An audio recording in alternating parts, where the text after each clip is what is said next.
Dragon Age the Veilguard is a very tough game to review. It's incredibly deep with a world that is begging to be explored.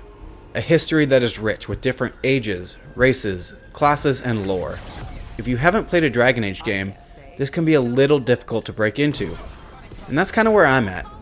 I played maybe 5 hours of Dragon Age Origins when it came out on PS3, so jumping into the fourth game was a little overwhelming at first. But I am glad I stuck with it. If you're able to learn a bit about the world, its people and places, you're going to find a solid game that is super fun to play. BioWare has created a battle system that is fun, engaging, and encourages you to bring in companions that feed off each other's abilities and your own. Each companion you come across has their own skill sets. Lucanus has an ability that is great against barriers, where Tosh is fire-based and can absolutely melt enemies' health. One of my favorite things about the combat system are the team-up moves. When you bring up your moveset, the game will tell you what all of the party's moves do, what they pair well with, and what affliction you will apply, all while the action is paused. It's a great way to slow things down, catch your breath, and plan out your next moves accordingly.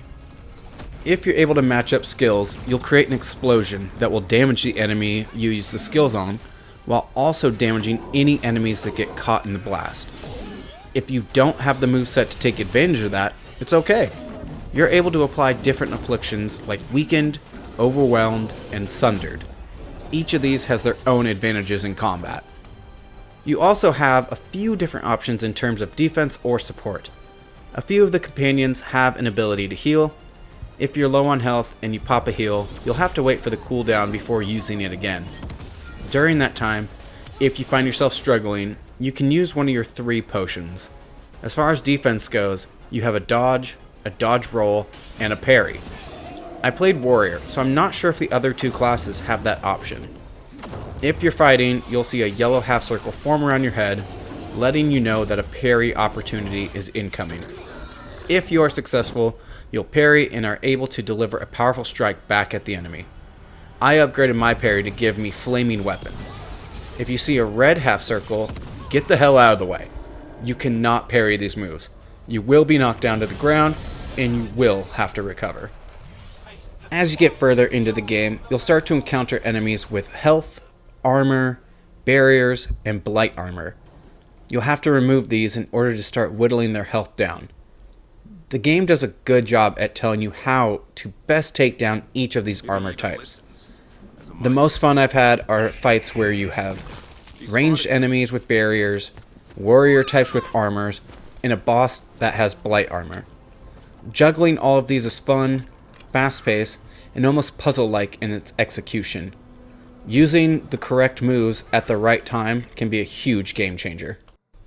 That brings me to the skill tree. You'll want to take full advantage of the pretty deep skill tree. Some of the nodes are pretty basic. You'll get 10% damage to health, or plus 150 health. You can also get new skills, traits, and passives. It's so incredibly easy to respec your skills. That allows you to experiment with different playstyles. There are 3 specializations to choose from. You can only have 1 at a time. I originally started with a full necrosis build, and eventually respec'd and transitioned to a full fire build. Applying burning and bolstering my fire abilities with the skill tree has been incredible. I highly recommend switching things up and seeing what works for you and your playstyle. The story so far is pretty straightforward. I'm fairly deep into the game, and there hasn't been a ton of twists and turns. Now, that's not to say it's a bad story. Quite the opposite. I'm enjoying the story. You play as Rook. You are taking on ancient elven gods released by the Dreadwolf, who want to use the Blight to take over the world. Now, I understand how ridiculous that sounds to someone who has not played the game. I very much enjoyed the dialogue. Some of my favorite moments in the game are the mental sparring you do with the Dreadwolf in the Fade. He's a fantastically layered character that is smart, cunning, charismatic, and makes you feel in limbo with your feelings of trust or skepticism. He's definitely one of my favorite characters and a standout in the game. Which leads me to my favorite part of this game, the companions. While the companions aren't as deep or memorable compared to a Mass Effect 2, and to be fair, not many games have a cast like Mass Effect 2. What is here is a unique and diverse cast that feels natural. Each companion brings something to the table. There's a reason they are here and a part of your team.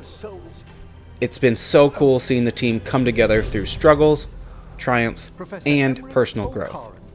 Each companion has a companion quest or set of quests. This is a great way to get to know the characters, explore the areas they come from, and forge a strong bond. Two of the standouts for me have been Balara and how she is dealing with the loss of her brother, and Tosh, who is struggling with her gender identity, and an overbearing mom who doesn't understand. This is what BioWare excels at, creating a world that is alive and filling it with characters that are fun, deep, and make you want to explore everything they have to offer. Now, those are some of the pros of the game. A couple of cons of the game are movement and graphics. The movement feels a little floaty to me and isn't really precise. I found myself running to a ledge to pick up gold, and when I stop, I don't. I fall right off the edge. Your character feels almost tank-like. While it's not terrible, you can move around decently well, I think it could use some refinement. I don't like the feeling of running, trying to stop, and you just keep going an extra step or two. I want it to be precise, and I want to have full control over that movement. The same thing kind of goes with the graphics. They're not bad. There are definitely moments and areas that look incredible. There's also so much detail in the statues, structures, trees, and environments. Then there are moments that are fuzzy or washed out. Especially the character models. Some of the textures just seem off, almost like they don't load into the game. It feels just a little washed out. It could have used just a little bit of refinement. But the lighting looks great, and there are definitely standout moments with the graphics. The last one is less of a con and more something I just had to get used to. You can't sell your equipment in this game. The way the gear system works makes sense. It just took a second to get used to. As you adventure, you'll find different chests throughout the world. There is literally something around every corner, and that's something I very much appreciate in this game. It rewards you going and exploring the depths of each area that you visit. In these chests will be pieces of equipment. Later on, you'll find another chest in a different area with that same piece of equipment. That piece now has been upgraded to the next rarity, and a new perk has been unlocked. So it makes sense as to why you can't sell the gear. At the end of the day, this is a very good game. It has fun combat, a good story, great characters, and a world that is begging to be explored.